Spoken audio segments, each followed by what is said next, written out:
So my brand has almost 100,000 Americans on the platform from across the globe, and they are curious. Some of them are curious about China and learning about Chinese culture. And I would say my brand can be a great platform to market and promote what typical Americans don't see in their own media about China and Chinese culture and Chinese people.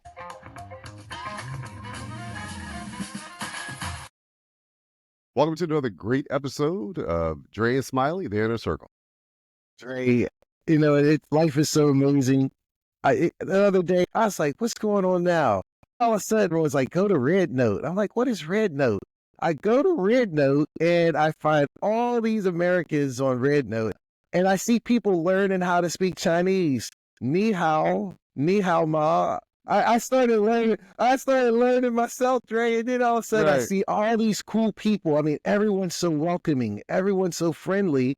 And I said, you know what? I did my little bio. I figured out how to translate it from English to Mandarin. And then I reached out, and our guest today is someone I met on Red Note. So I just reached out to him and said, hey, I invite you to be on the Dre and Smiley podcast. He said, okay. And here we are. William, welcome to the Dre and Smiley Inner Circle podcast. Tell us about yourself. Tell us about you. All right, thank you guys so much for having me here. It's a great pleasure. So I was born and raised in China, and I came to Canada when I was 19 years old. Was 2016, around like 9 years ago. So I was doing a little, like the last year of high school there. I was doing university.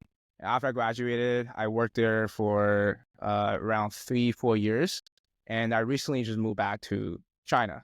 And I started posting content on Red Note. And right now, I know, even when I was in Canada, has been one of the biggest social media platforms Chinese people across the world use. And I see a lot of Chinese international students or, like Asian, like Canadians, Asian Americans who speak Mandarin, who speak Chinese, posting a lot of content there.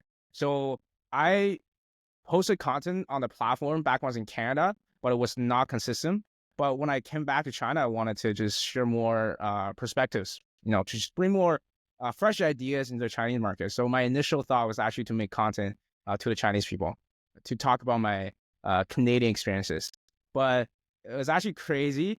One day I woke up, I saw a lot of Americans coming on the platform, and I found it quite fascinating. So I made a video. I didn't think too much about it. I just made a very quick video saying, hey, I just woke up, saw like all of you guys coming here, and welcome to Red Note, and welcome to China, I guess.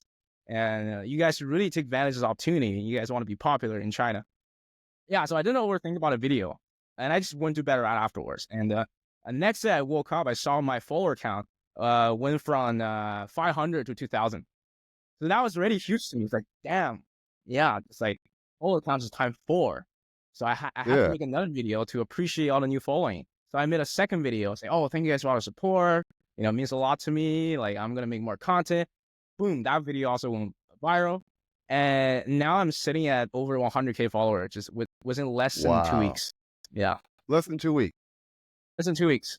So from your perspective, say, what I find amazing is I like watching the videos, and it's almost like you're in kindergarten or you meet new friends. It's like, well, what does your car look like? What does your kitchen look like? What were some of the top 2 or 3 things that you noticed living in Canada and then going back to China? Okay, so it's been an eye-opening experience for me because even I was born and raised in China, but I was a student in China. I was in a boarding school, so I never really lived and worked as an adult in China. So after I moved to North America, I completely embraced myself to the North American culture. So I even stopped hanging out with Chinese people for a while just to pick up my English. So I would say basically I skipped like almost 10 years of development, economic development and cultural development in China. So I didn't know anything about the Chinese pop culture, even the new trendy Chinese brands. So when I came back, I almost feel like I was a foreigner. So I made a video talking about this actually. Just it's a very weird experience, right? This is your hometown. You see a lot of familiar sceneries and people, and kind of everyone looks the same suddenly, right? Because in the United States or Canada, people are all from different backgrounds and ethnicity. And And I see I've seen like so many changes, right? Back when I was in China, for example, my hometown didn't have a subway station. Now we have a subway station up and running. We have this big skyscraper in downtown, and it was in construction back, it was a pit back 10 years ago. And in Shanghai, and it's where I'm living right now, just so much going on, so much entertainment, so many shopping malls, like thousands shopping malls, and we have thousands Starbucks in the city as well. That's big. So Wow.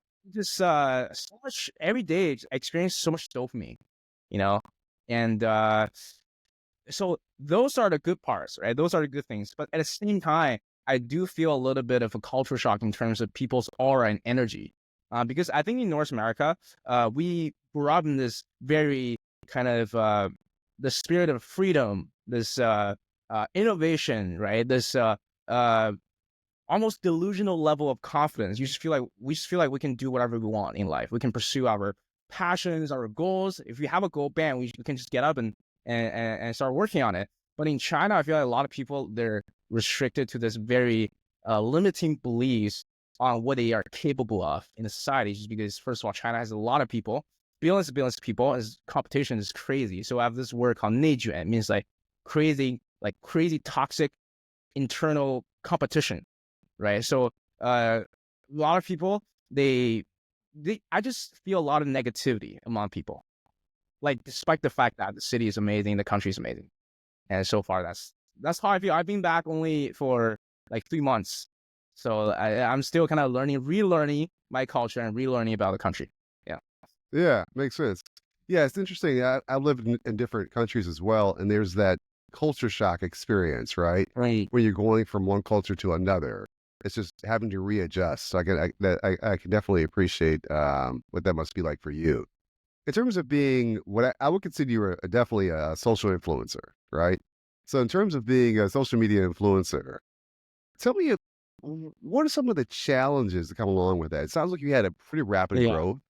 And now that you are, you have the number of followers you have currently, tell me some of the challenges that come along with that, being just a social media influencer. Okay, so good question. Dre, I gotta correct one thing for you. I don't think I'm an influencer yet. All right, this is like first time I'm getting this many followers, and I was not an influencer whatsoever. So okay, challenges, just because all the following came so fast. Because typically the trajectory for a typical influencer is that you build out content for years, you figure out your market positioning, your brand positioning, your persona, and you keep tweaking content and you get better at it. And then one day, one thing just hits, right? But for me, it kind of the opposite. I just got the traffic. I think I took advantage of this cultural phenomenon. I was at the right place at the right time. I did the right thing. All right. So right now, with this overwhelming level of following, I'm a little bit of I'm uncertain about how I should position my brand, right? Initially, like I said, I wanted to make content, talk about my Western experiences, talk about my personal stories. But now it looks like I have to make videos about China, which I have no problem with it. Right? I can make more videos about China. But right now, I don't know where I'm heading to. Kind of the world's my oyster. I can do any videos I want, but I need to figure out the game plan. Yeah. Sure. Yeah. Yeah. So if someone were to ask you today, let's say I had a company and I wanted to, leverage your reach and I want to advertise with you. And let's say I asked you, hey, William, what's your brand? Describe your brand to me. Yeah. So my brand has almost 100,000 Americans on the platform from across the globe. And they are curious. Some of them are curious about China and learning about Chinese culture. And I would say my brand can be a great platform to market and promote what typical Americans don't see in their own media about China and Chinese culture and Chinese people. Yeah, the real China. Yeah. Real China. Okay. So with the 100,000 followers, because once again, I was telling Dre, it's only been a week. It's been like 2 weeks max that everyone flooded over or migrated. It's so funny, Dre, when you get on Red Note, they call us the TikTok refugees. And they're like, hi, TikTok refugees. And this is what our kitchen looks like, or this is how you make Yeah. this particular food, or this is how. Well, so from your experience, because you're like a cultural tour guide for people from the West, and maybe that's why a lot of Americans follow you. But what was some of the most like the three things or two things that you found that was the most innocent questions that you couldn't believe, or when someone says, "What?" I saw somewhere they said, "Well, once we pay for a house, we don't pay taxes anymore. We own it." And I was like, "That's different." But has there been any sort of questions that the Americans asked you that's just like, man, I never thought about it like that? Or Yeah. Uh, some of the questions I see, right, they're asking about like grocery pricing, like how much eggs cost, right? Like they share some screenshots about, how like the eggs grocery shop in like Texas and stuff like that. And they ask how to, like how to move to China, right? How to live in China. They need a visa? Do they need to marry someone? They ask yeah, what else they ask? Also, they just ask like, what are some of the brands you guys use? Do you guys use our, like, is there a supplement brand I was featuring in one of my previous videos? Okay, do you guys use it a lot, or instead of that, you guys using mostly Chinese traditional medicine? And what else? Oh, a lot of them just also very curious about personal experience. They're curious how I overcame kind of culture difference, even is my own culture. Uh, and they asked about the Chinese culture, kind of what's considered the normal mainstream traditional value, right, versus the West. What's considered successful, being successful in China versus in the West. And yeah, just questions from all different verticals and categories you can think of. so think about it. You mentioned that you were 16 when you left China and moved to 19. Canada. So, or 19. So what was that like? Say day one in Canada, and then let's say what was year three in Canada? How was that cultural shift, or how did you find learning English, or how did you find adapting or getting into Canadian culture is close to American culture, but what was something that surprised you when you first came as a young person, and then now that you moved back to China, it's just like, wow, I didn't realize the Canadians did this, or the English was really, really hard, or whatever it was. What was the Mhm. things that surprised you most with that move, that transition at a young age? Yeah, that was quite a journey because China, I think besides North Korea, Korea is like one of the countries that's so separated from the rest of the world, right? Because we have the internet firewall. So when I first came to North America, my first time going to North America was actually to the States, to the United States. That was a week of a school exchange program. So it was like a sister school, my high school in China. That school was in Virginia, Richmond, Virginia. So we spent a week there. We did a group project and presentation. So I was living in one of the host families. So that was my first time using English, speaking to an American in America.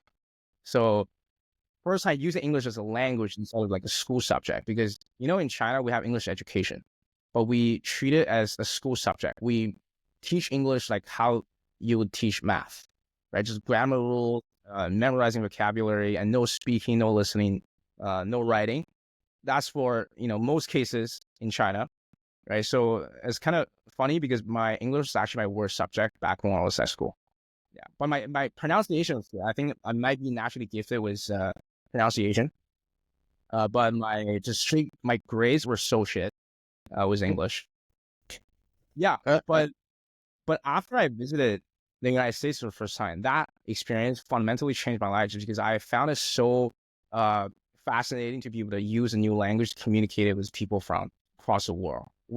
I could get a different perspective.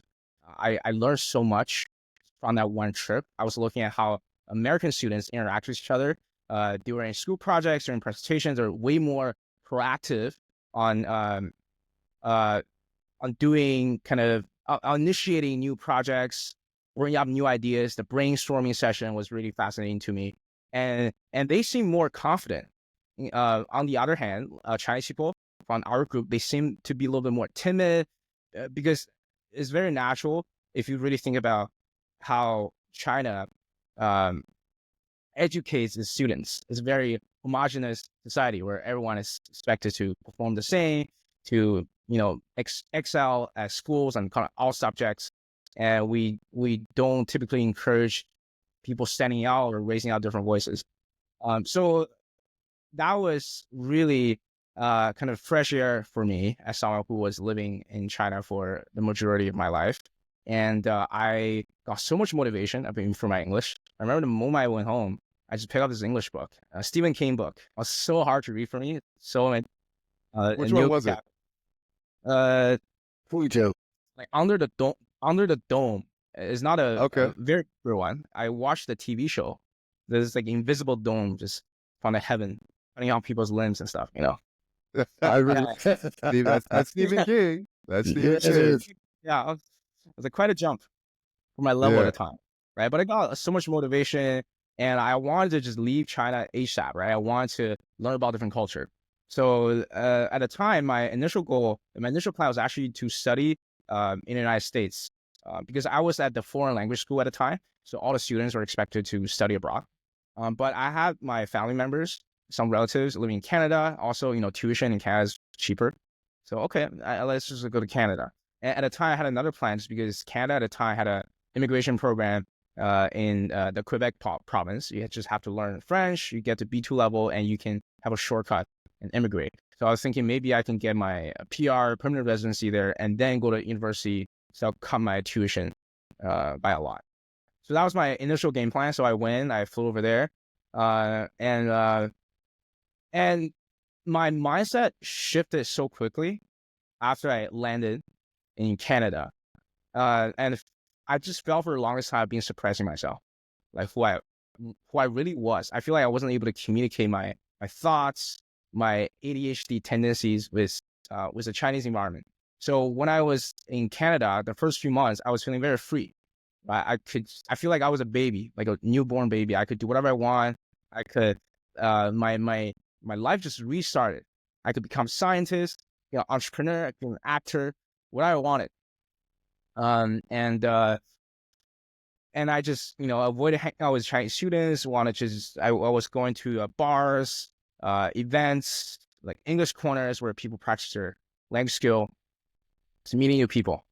And then when I went to university, I did door-to-door sales. My first year of university, I did like street canvassing in a brand new city, knocking doors, trying to challenge.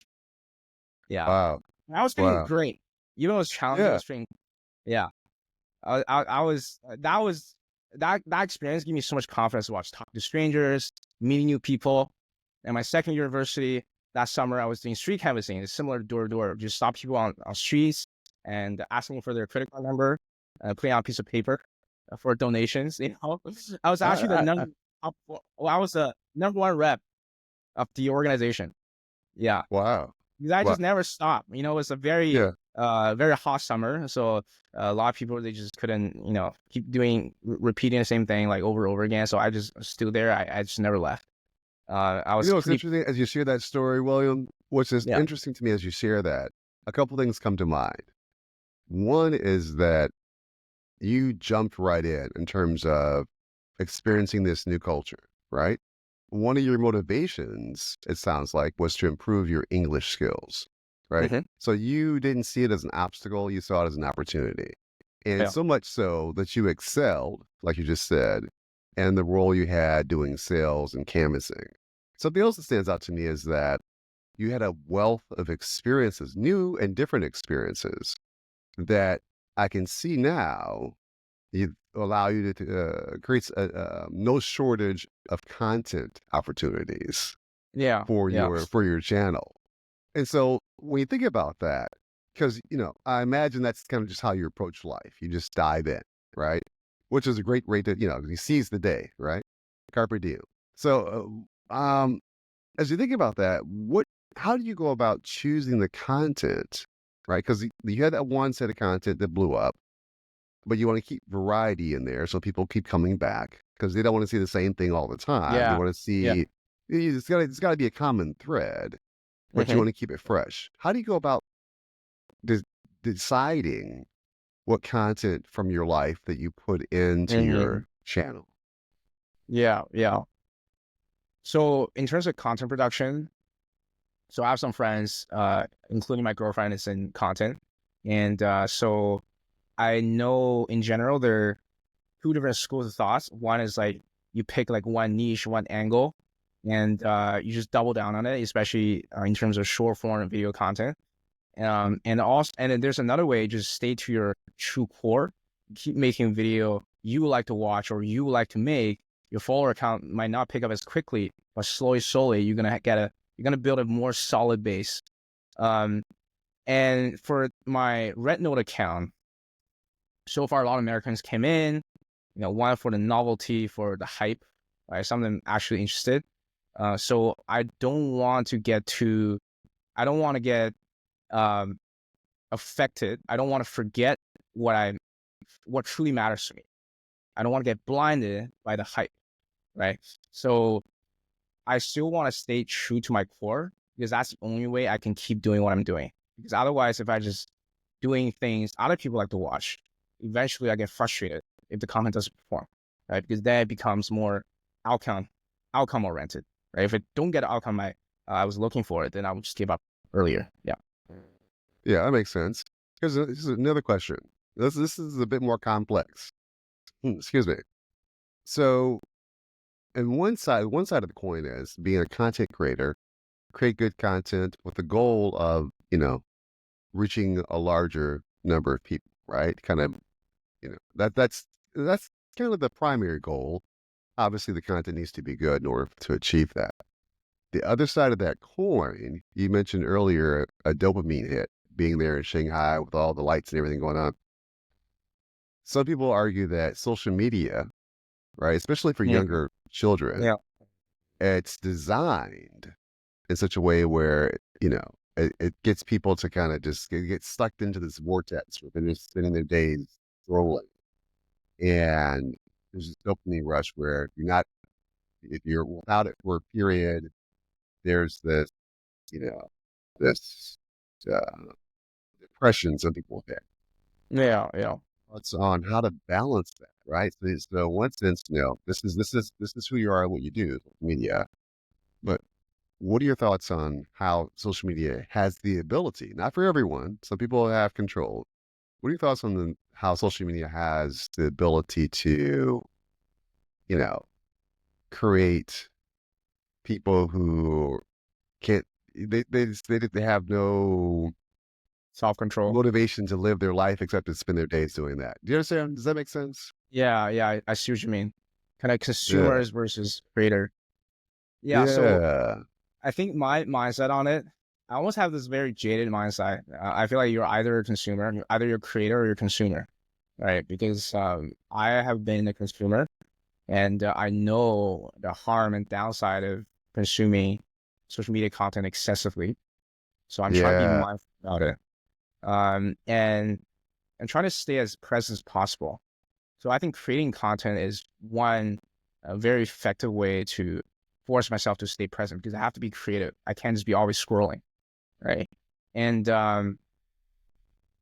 that's a hard question because even though your intention coming to a social media is just to get inspired, to connect with one another, but the algorithm just so tricky. It tricks you into in this loop of scrolling, doom scrolling, right, over and over again. So myself, like personally, I try to just create and then boom, I'm out, right? I upload, I try not to look at it, right? Because when I Okay. first got all the following, like I got so much dopamine, right? I was checking all the comments, Yeah. cool, like big shot, and then like down a second, it's getting too much, right?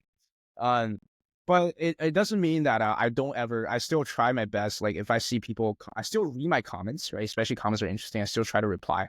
Um, and I still don't shy away from getting more inspiration, but I try to make sure every time I scroll, I have 100% intention. I know exactly what I'm doing. I don't. It's hard. It's very hard. It's Right? hard, It isn't takes it? much. Yeah. Yeah. Yeah. Well, And well, it's tell me just, this. yeah. As a content creator, what's the process? Like, do you produce and in Mandarin and then translate to English? Do you produce in English? And it sounds like you speak a little French. How many different languages do you speak, and how many different languages do you create content? Yeah, I wish I spoke French. No, I don't speak French. I did it for a semester in Montreal, Quebec, but I forgot everything. Okay, so I create most of my content in English.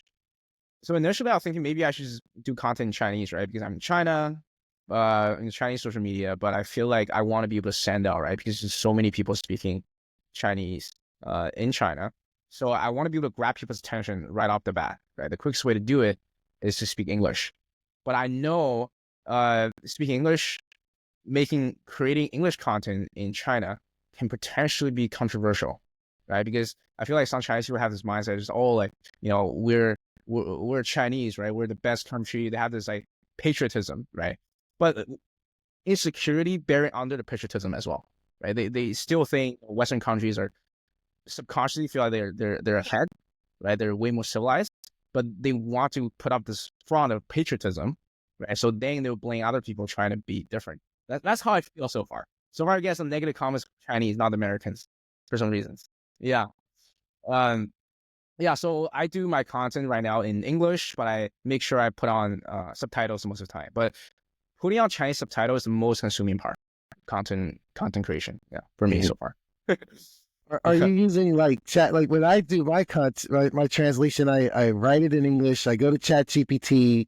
I look at it in Mandarin. Then I take the Mandarin to another one like Copilot to make sure that it translated the proper way, and then I post it on my thing. Are you using like a CapCut or any of those self-translating? And then I saw someone release a red note saying that in the app itself, it translates automatically because the developers put in a translate button. There's so many new features that came out within the past week, but do you use any sort of AI to do your translations, or you just know that not enough, you just do it yourself? Okay, so I use CapCut for all my editing. I'm not sure about the editing tool of RedNote. I think it might have one. But I know RedNote has the translation button where you can just click the button to see the comments and everything. But I personally use CapCut. It has the bilingual caption feature. But I have to come in and manually correct like 80% of translations. Yeah. Because you know better. The AI. Yeah, because I'm a Chinese native speaker, right? So a lot of those translations don't make sense. I mean, like, some of those translations, Chinese people can understand them, but just weird, right? Not proper, right? That's cool. So you mentioned, you went from 500 to 100,000. Let's assume the 100,000 stayed. What does the future look like? It's 2027. We have William back on the podcast. William's like, I got 10 million followers now because I'm doing blah, blah, blah. What's 2027 look like from a content creator who has bilingual skills and dual cultural experiences in China?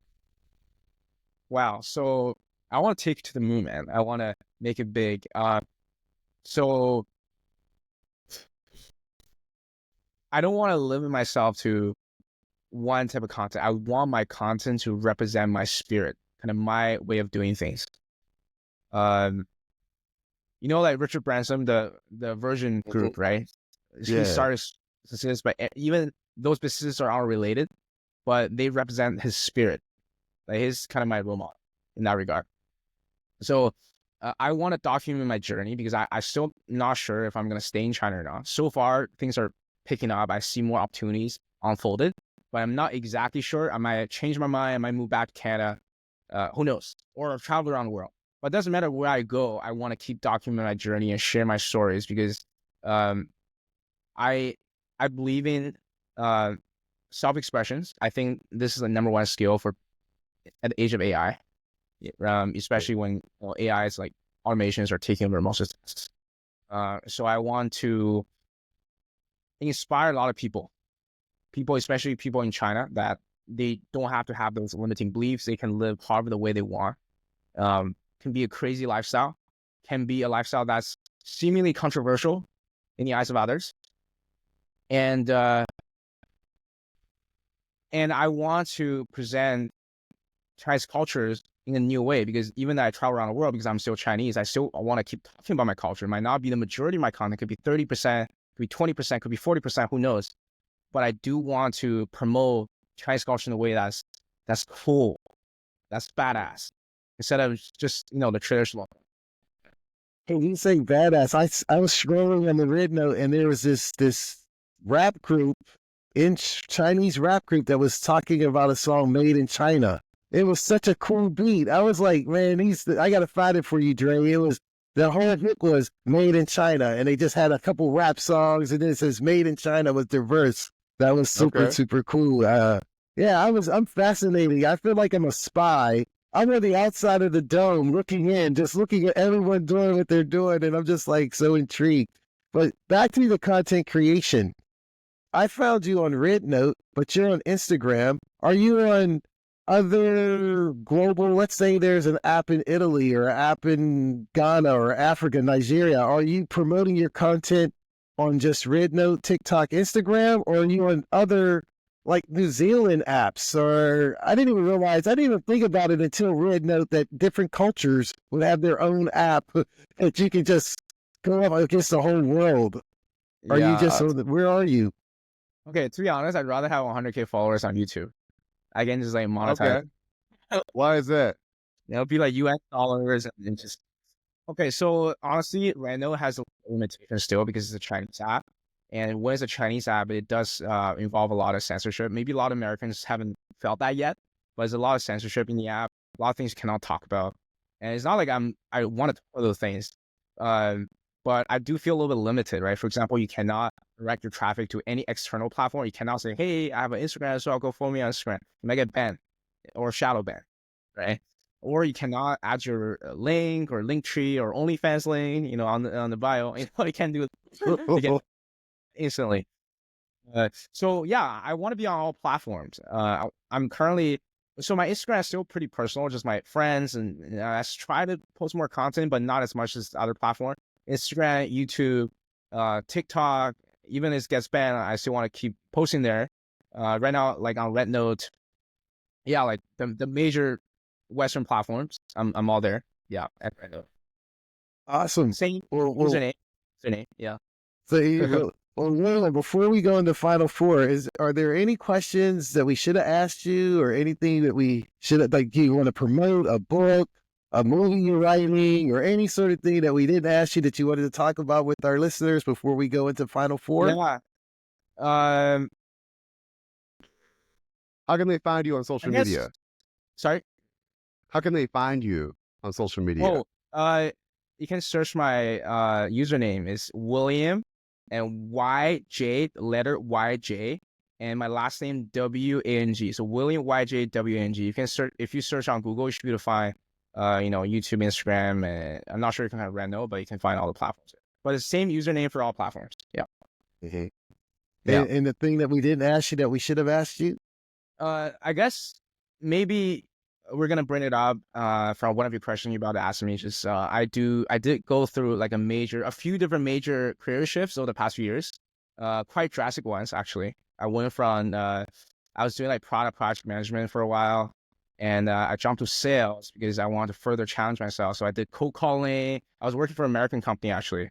I was calling the entire United States for almost a year, cold calling the entire United States for a fitness company. I'm not sure if you guys know Kino Body, Barry Gallagher. I was working for Kino Body. And also I got into a club promotion in Toronto. And I was like, that was fun. Cold approaching strangers for a while, just practice my social skill, all that stuff. But we can get into that later, yeah. When you were in Canada, did you meet Drake? Because isn't Drake from Canada? Drake, right? Yeah, Drake. Right. Yeah, isn't Drake up there somewhere? I thought he was in Canada. I have some friends told me that they met Drake. I personally never met Drake. Yeah. Okay. All right. Yeah. All right. Cool. Cool. Tom is somewhere there. Well, awesome, man.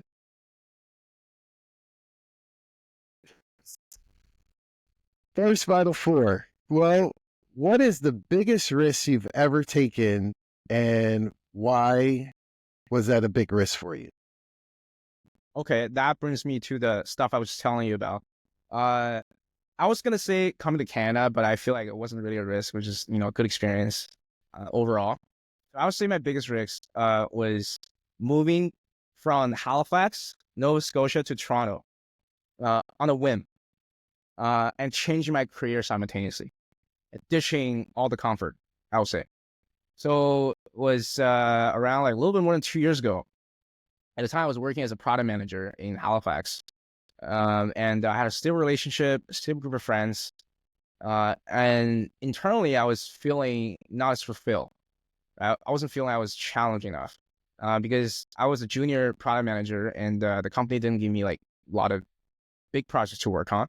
And I have a little bit ADHD. I need like constant excitement and novelty, and I was not okay with living a normal life, right? So I want to move to a big city. So the biggest city I could move to at the time was Toronto. Right, it was in Canada. So literally it was like an evening. I was discussing with my roommate. So okay, let's go to Toronto. So then I got into actions right away.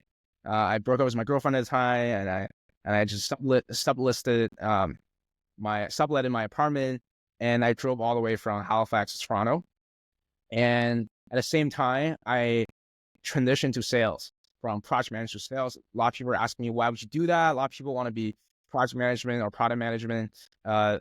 Salespeople want to be project or product manager. Why are you doing the opposite? I was saying just I want constant adrenaline, constant dopamine hunter.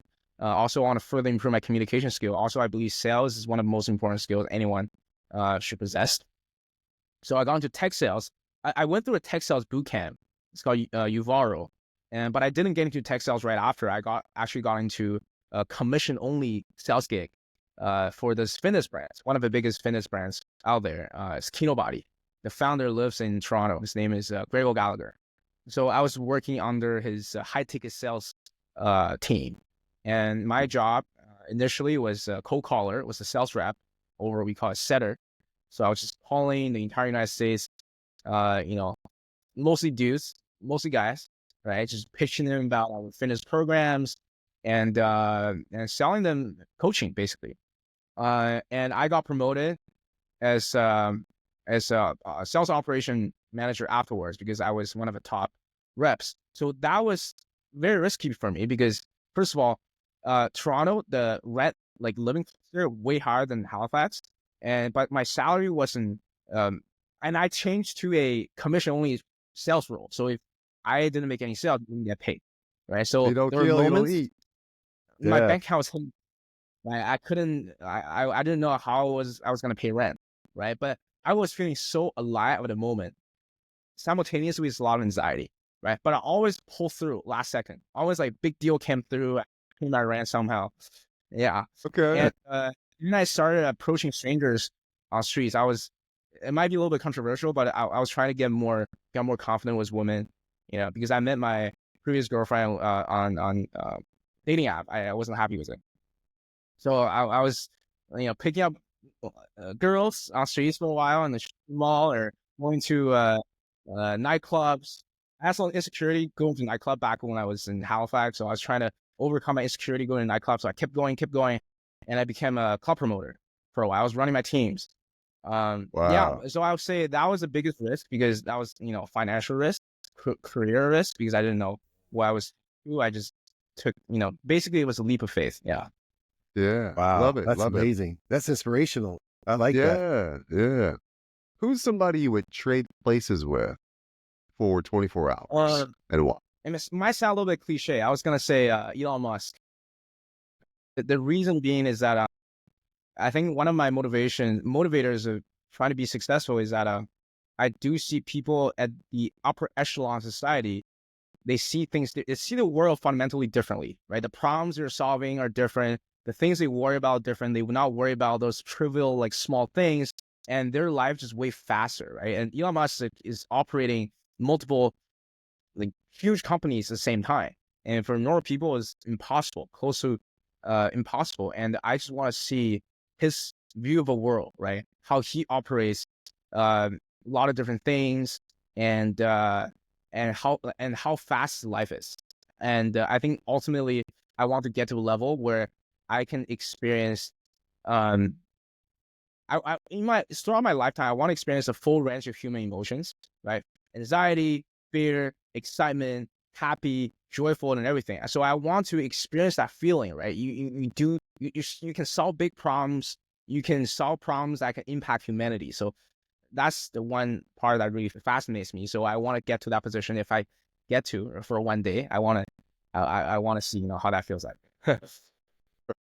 I smile when you say impact humanity because I'd say to Dre and my friends tease me because I work in the food business and I say food representatives are superheroes because if we don't keep the food supply safe for all of humanity, everyone gets sick. So in my little way, we feel like we're saving the food supply by doing whatever we do. So I like when you say impact humanity. But here's something. What is something, William, that never fails to make you laugh? Just you can't stop holding your side laughter when you see something or someone says something or a particular comedian. What is something that never fails to make you laugh? One of my best friends, he oftentimes just makes a joke about some like elements from daily life. Right? So he would just crack jokes like he would just use a cinematic voice on on on things we see and come across daily basis. What's one thing you wish you were better at? I think like one part, stuff I want to get better at, or I'm doing my parts to get better at. For example, communication skill, social skill, sales skill. I want to get better. Obviously, I think it's a lifelong journey. Public speaking, debate skill. But if I can have this magic button, I can just hit it. I could become good at anything. I would say the raw mathematical intelligence, I guess, right? Because I was never this like math, like a scientific engineer type, and I really admire people who can actually solve like hard engineering problems. That's why I look up to people like Elon Musk, right? They can solve big problems, like working on big projects, and unfortunately, I don't think it's something I intrinsically possess. I have other such talents. That's why if I can just pick up any talent I want, I'd rather have the ability just to like engineering, like physics skills, right? Oh man, this has been amazing. Neither do I. We're sales guys. We're sales guys for reasons. we talk better than we do the math part. But William, this has been fascinating. I want to thank you for responding to my red note and for sharing your time with us on this podcast. Yeah, thank you. Yeah, of course. Pleasure was mine. And I saw you guys bio on the website. You guys met during COVID and you guys connected. Lovely story. Thanks for being on the podcast, man. I appreciate it.